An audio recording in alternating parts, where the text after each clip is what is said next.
but you're in. Hello, hello, hello. It is the 21st of August, and you are watching One Gospel. This is the Bible Caravan, isn't it, Holly? It is. It is. I think I hit the wrong button again, didn't I? There we go. All right. The crowd is super happy to see Holly. Okay, now we're going to share and take it away. Welcome to the One Gospel Bible Caravan. You're listening to the sweet sounds of CJ. And we are on a quest, I say, a chronological Bible study in 1 year. And you have made it up to the week where we're going to go over days 234 to 240. And what does that mean, Holly? That means that you, yes, you, are making progress. Look at that. It's like 2/3. Yeah. So what's coming up this week? Well, we got a little bit more Second Kings, Second Chronicles. So we got some historical stuff. We're finishing Jeremiah. We are, I think, finishing. Yes, we're finishing Ezekiel.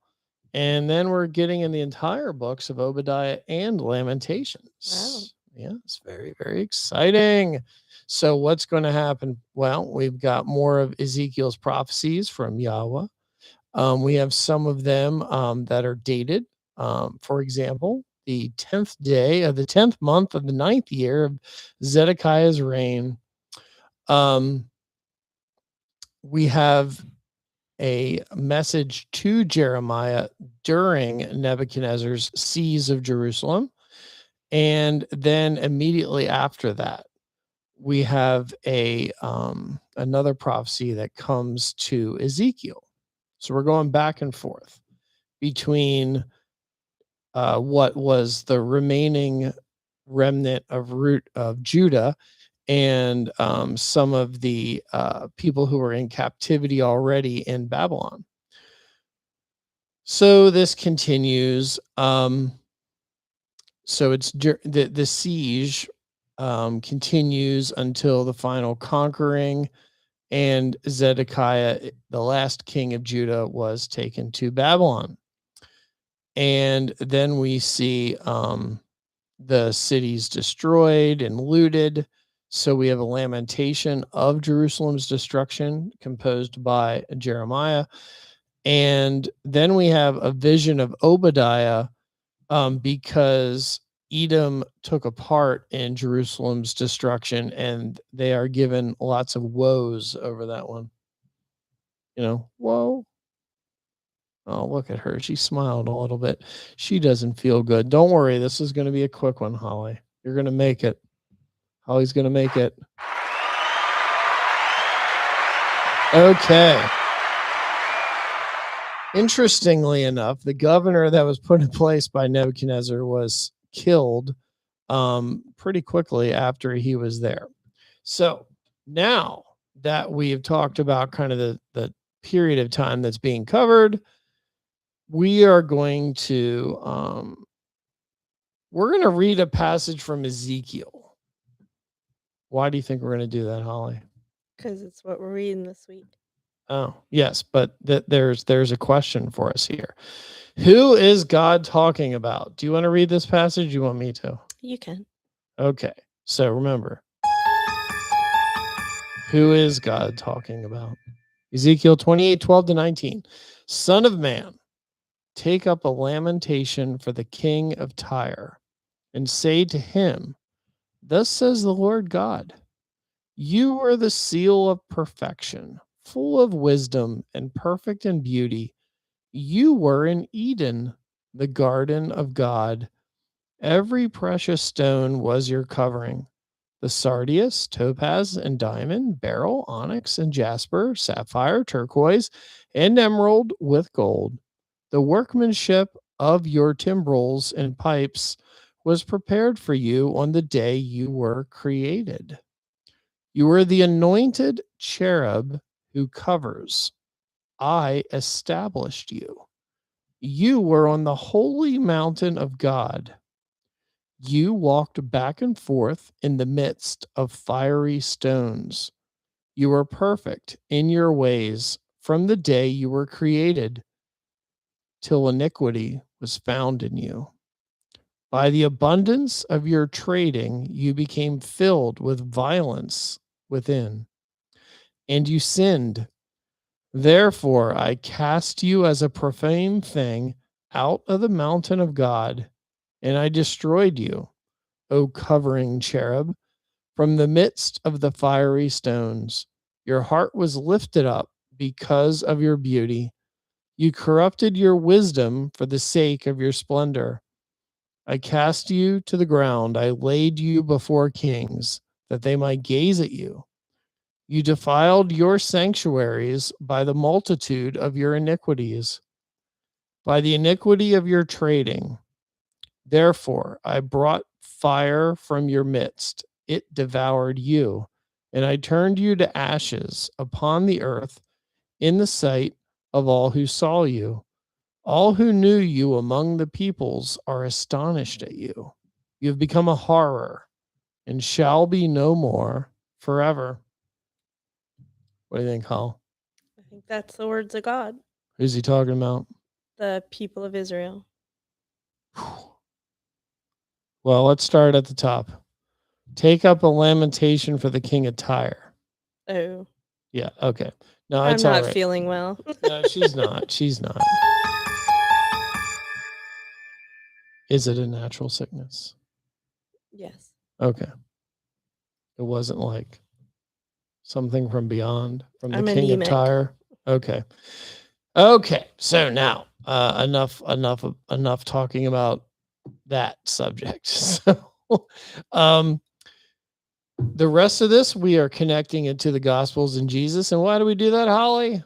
Everything points to Jesus. Because he's the center of the universe in one gospel. So here's the quote from Jesus, Matthew 19:26. But Jesus looked at them and said to them, with men, this is impossible, but with God, all things are possible. Jeremiah 32:17. Ah, Lord God, behold, you have made the heavens and the earth by your great power and outstretched arm. There is nothing too hard for you. Jeremiah 32:27. Behold, I am the Lord, the God of all flesh. Is there anything too hard for me? Would you say that all things are possible is very similar to, is there anything too hard for him? Yep. All right. Holly says this is okay. It's okay as a reference. So now we're going to go through some questions. These are caravan questions. So as you're reading, you may think of these things and ponder.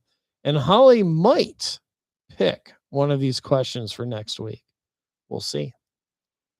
So I'll read you want to read the first one, Holly? Sure. 2 Kings 25:8. Jeremiah 52:12. Knowing the first Jerusalem temple was destroyed in the 5th month. Does Zechariah 7:5 imply this has become a time of fasting for exiled Jews? 2 Kings 25 and Jeremiah 43. The flight to Egypt may have been the beginning or a continuation of a Hebrew community in Egypt.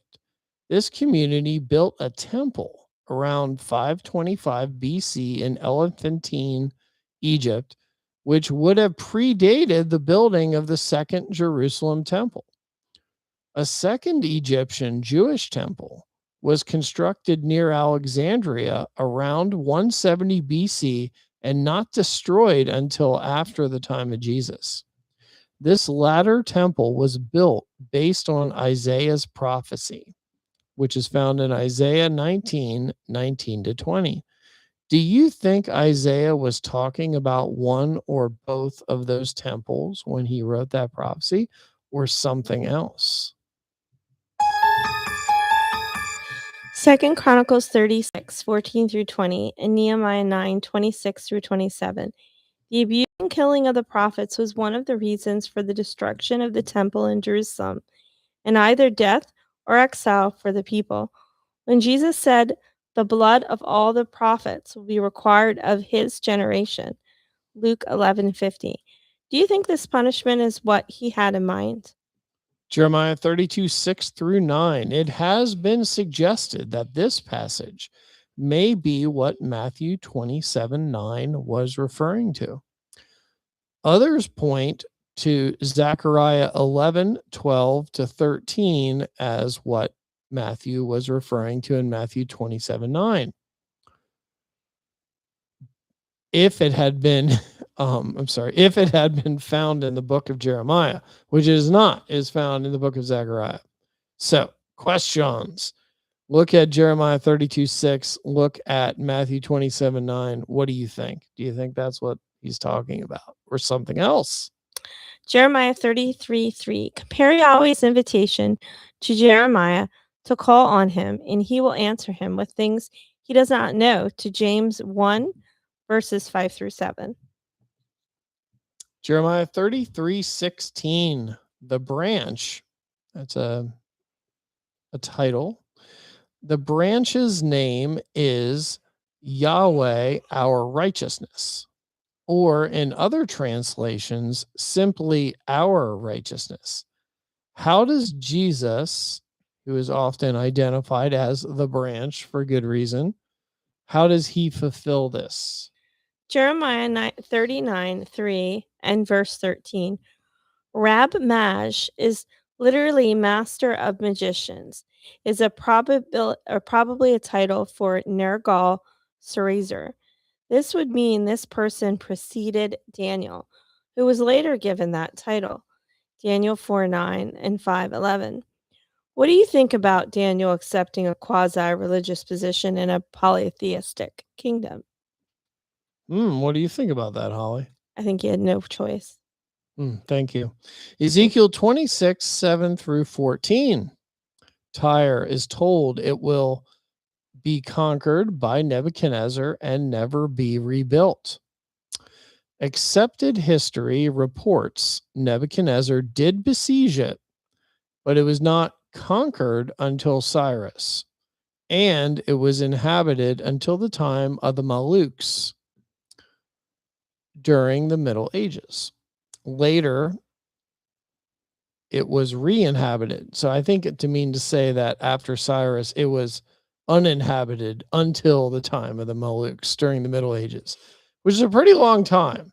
Anyway, later it was re-inhabited. It's inhabited today. You can go to Tyre. You can hang out there. Does this imply Tyre repented in some way and God relented on his judgment? Yeah. Holly's answer is yeah. Holly's favorite question is not today. I'm sorry. Holly's ill. I know. We're not going to laugh at that. That's a good one. Okay, let's make this study better together. Please pass on ways the law, prophets, and Psalms connect to Jesus, because that's entirely what we're trying to do. And we're probably not doing it very well, or we're not doing it as well as possible. Please pass on other important cross references I didn't provide. Please give me feedback on making the chronological sequence better, because indeed, dear listeners and readers, it can be better. And please share your questions. You know who that is, Holly? He has a sad face. So who do you think it is? Jeremiah? Yes. The weeping prophet. I always feel bad for him. I know. So we're going to stop sharing, go back to the friendly camera. We're going to flash peace signs, and we hope that you Yes. continue through the Bible Caravan. We are almost up to the New Testament. Yes. We have now achieved the point where we are officially past the destruction of Jerusalem, which was really a sad day. Though we are going to continue because there's lots of prophets that are going to be speaking to us until we get to the Christian New Testament. Yes. And we'll be there, September? Yeah. September. Getting there. It's almost September. Mm-hmm. So have a great week. We'll see you probably next Friday, possibly Saturday morning, but it's probably going to be Friday. So peace out. God bless.